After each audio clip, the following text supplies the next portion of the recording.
1971 সালে যে দেশ স্বাধীন হয়েছে সেটা শুধু শেখ পরিবারের জন্য, আমাদের জন্য না। যদি আমরা স্বাধীন হতাম আসলেই, তাহলে আমরা আমাদের বাক স্বাধীনতা পেতাম।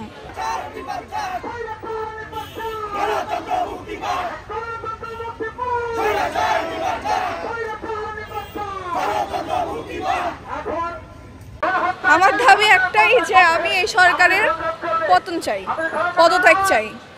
কারণ হচ্ছে আমরা যে বিচারই চাই না কেন, কোনো বিচারই সঠিকভাবে আসলে আমরা পাবো না।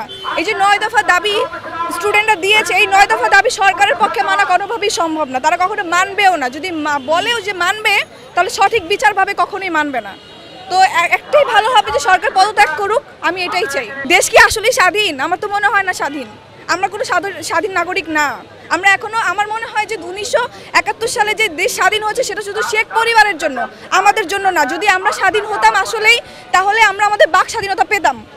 আমাদের কথা বলতে গেলে ভয় পেতে হয়, আমাদের নিজেদের ন্যায্য দাবি আদায় করতে গেলে ভয় পেতে হয়, এভাবে গণহত্যা হতে হয়, আমাদের সবাইকে মরতে হয়, রাস্তাঘাটে আমাদের ভাই বোনদের মরতে হয়। দেশ তাহলে কোথায় স্বাধীন? স্বাধীন শব্দটাই উচ্চারণ করা যাবে না। আমরা এখনো স্বাধীন না। স্বাধীনতা এখন হবে যদি সরকার পদত্যাগ হয়। তাহলে এই বিচার আসলে সঠিক বিচার চাইবো আল্লাহর কাছে, আর কারো কাছে না।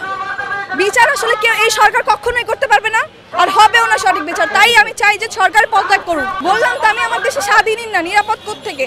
এই যে যেভাবে আমাদেরকে মারা হচ্ছে, এখনো দেখতেছি যে পুলিশ যেভাবে আমাদের সাথে অন্যায় করতেছে। আমরা মিছিল করলে, আমরা গিয়ে আন্দোলন করলে সেখানেও হস্তাহস্তি করা হচ্ছে, সবাইকে এভাবে ধরে নিয়ে যাওয়া হচ্ছে বাসার থেকে, যেখান থেকে সেখান থেকে। তাহলে আমরা কোথায় নিরাপদ? আমি তো নিরাপদ না। আমি নিজেও নিরাপদ কিনা আমি জানি না। আজকে পর আমার কি হবে সেটাও আমি জানি না।